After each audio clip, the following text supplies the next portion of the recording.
Year 1.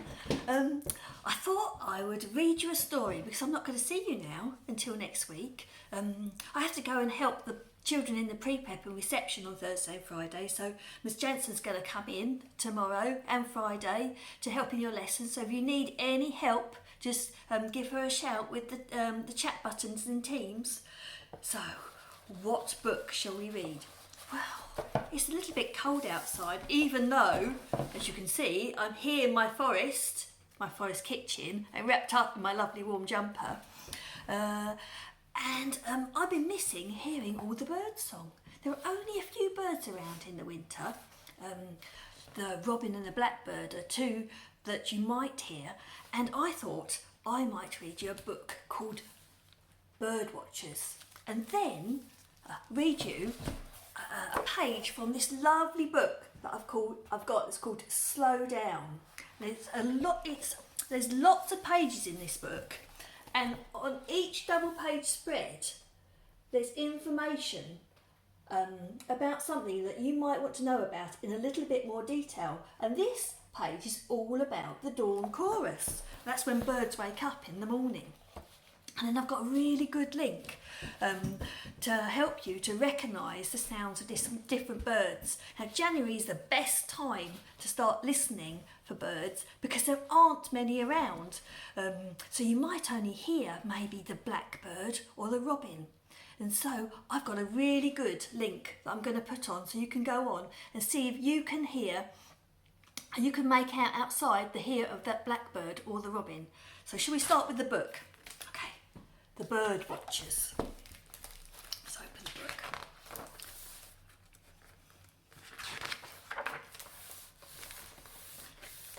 Now, shall I let you into a secret? I've been making a few videos for you and for pre-prep, and I've realised that I say the word so lots of times.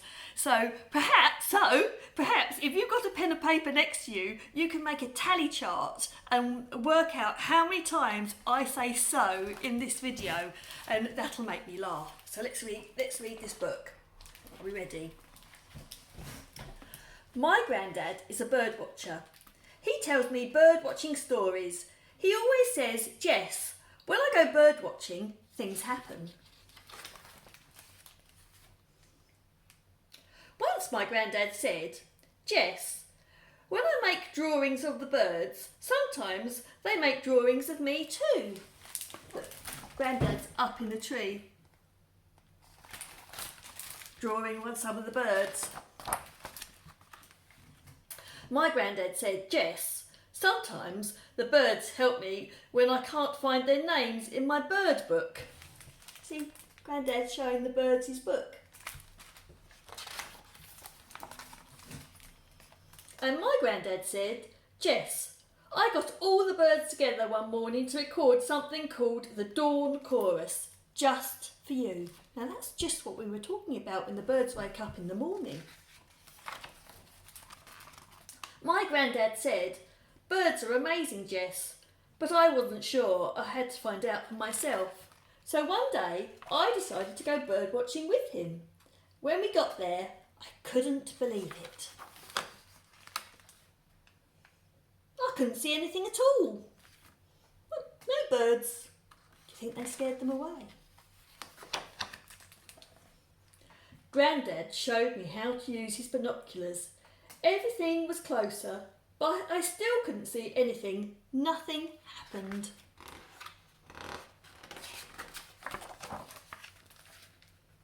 Then Grandad took me to the bird watching hut. Grandad opened the hatch and we looked out. It was amazing. You see? Now there are bird watching huts at Wat Tyler Park in Pitsea, but I should think they're shut at the moment, which is a real shame because we can't go in because of the germs.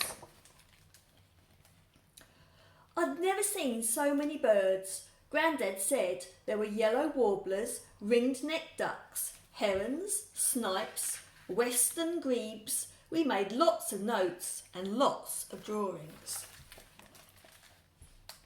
Soon it was time to go. On the way back, Grandad asked me what I liked best about my first day bird watching. Can you see? I love bird watching on Two Tree Island. Looks a little bit like that. They used to have bird hides there, but unfortunately they got broken.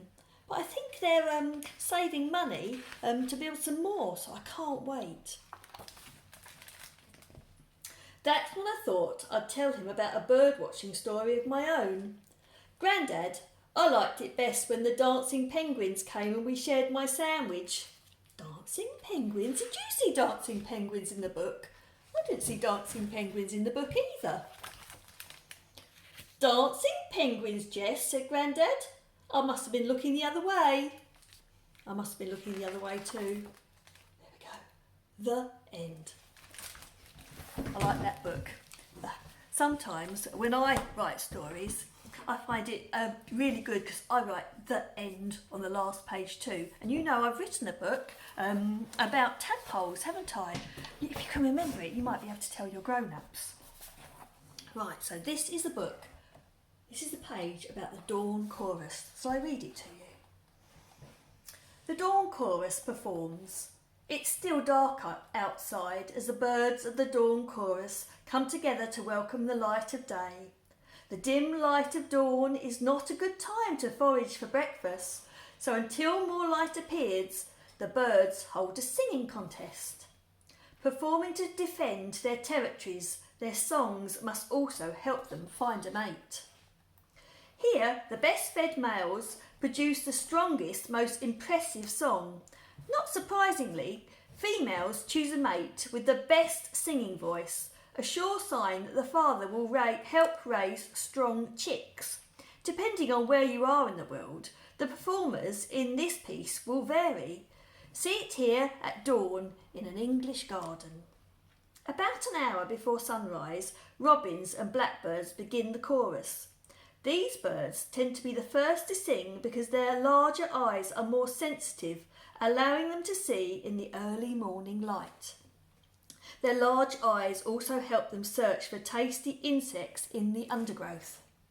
The robin pierces the pre-dawn song with a cheerily, cheer up, cheerio song. The blackbird joins in the chorus with a falling, cheer, cheer, cheer, and a rising, birdie, birdie, birdie. Next to join in are the wren and the warblers who hide away from the night's cold but come out to sing at daybreak. Chirr, chirr, they call. Lastly, the seed eaters such as sparrows who have smaller eyes just in the chorus when day is fully here. Oh, sorry, I got that bit wrong. And you know, sometimes if you make a mistake when you're reading, it's okay to go back and read that bit again. So I'll read that bit again. Lastly, the seed eaters, such as sparrows, who have smaller eyes, join in the chorus when day fully is here. These performers often leave gaps in their songs to listen for replies, which helps them work out where their rivals are and which females are paying attention to them.